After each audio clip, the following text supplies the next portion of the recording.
गुरुर्ब्रह्मा गुरुर्विष्णू गुरुर्देव महेश्वरा गुरुर्साक्षात् परब्रह्म तस्मै श्री गुरुवे नमः।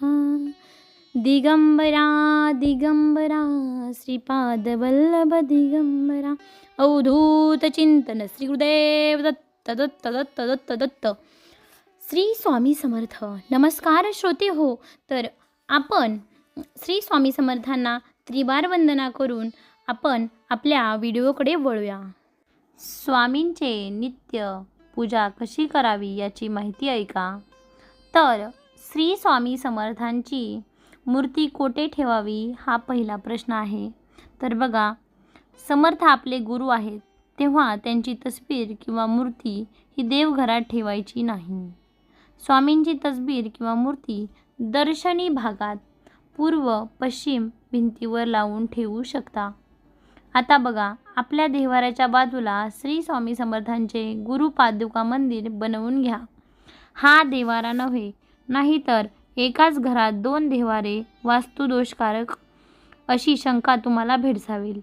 या मंदिरात स्वामींचा फोटो, मूर्ती किंवा पादुका किंवा फोटो अशी स्थापन करा आणि त्यांची नित्य पूजा करत जा। ज्यांचे घर छोटे आहे त्यांनी काळजी करू नका, कारण आपण देव्हाऱ्याजवळ भिंतीवर स्वामींची छान तस्वीर लावा आणि त्याची मनापासून पूजा करा। आता पूजा करताना कसे करायचे?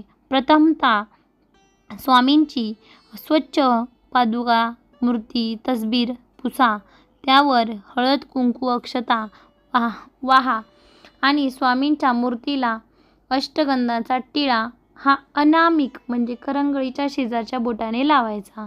त्यानंतर अत्तर शिंपडा, झेंडूची भगवी फुले, पिवळा चाफा, पिवळी फुले, पिवळी गुलाब तुम्ही वाहून स्वामींची पूजा करा।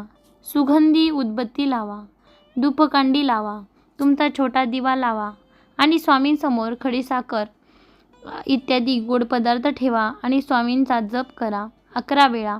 स्वामींचे एक छोटेसे स्तोत्र बोला। गुरुचरित्र, लीलामृत, सारामृत यापैकी कोणत्याही एका ग्रंथातील एका अध्याय किंवा काही श्लोक पठण करा व शेवटी स्वामींची आरती करा। रोज सकाळी किंवा संध्याकाळी हे पूजन करा। दर गुरुवारी केले तरी चालेल। स्वामी भक्तांनी दर पौर्णिमेला असे स्वामी पूजन केले तर ते अधिक फलद्रूप होईल। वेळ नसेल तर पौर्णिमेला मनोभावे स्वामी समर्थांची पूजन जरूर करा। आता स्वामींना गोल टिळा लावा। चंदन किंवा गंध अष्टगच वापरायचे आहे। स्वामींना अनामिका म्हणजे करंगळीच्या शेजारील बोटाने गंध लावावे। स्वामींना पिवळा चाफा फुले वाहावेत आणि स्वामींना 5च्या पटीत फुले वाहायची असतात। देठ स्वामींकडे करून पुष्प वाहायचे। चंदनाचे किंवा केवड्याचे अत्तर पूजेत वापरावे। चंदन, रातराणी, केवडा, चमेली, उदबत्ती वापरायची आणि स्वामींना पिवळे, लाल, केशरी यापैकी कोणत्याही कलरचे वस्त्र अर्पण करा।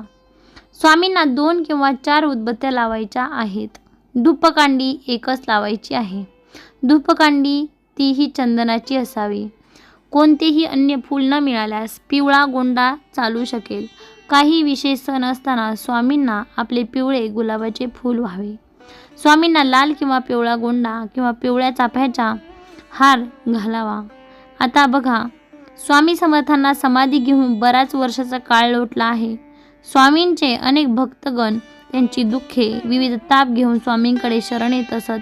तरीही श्री स्वामी समर्थ हे कडक दत्तावतार असले तरी ते अतिशय वत्सल होते असे होते।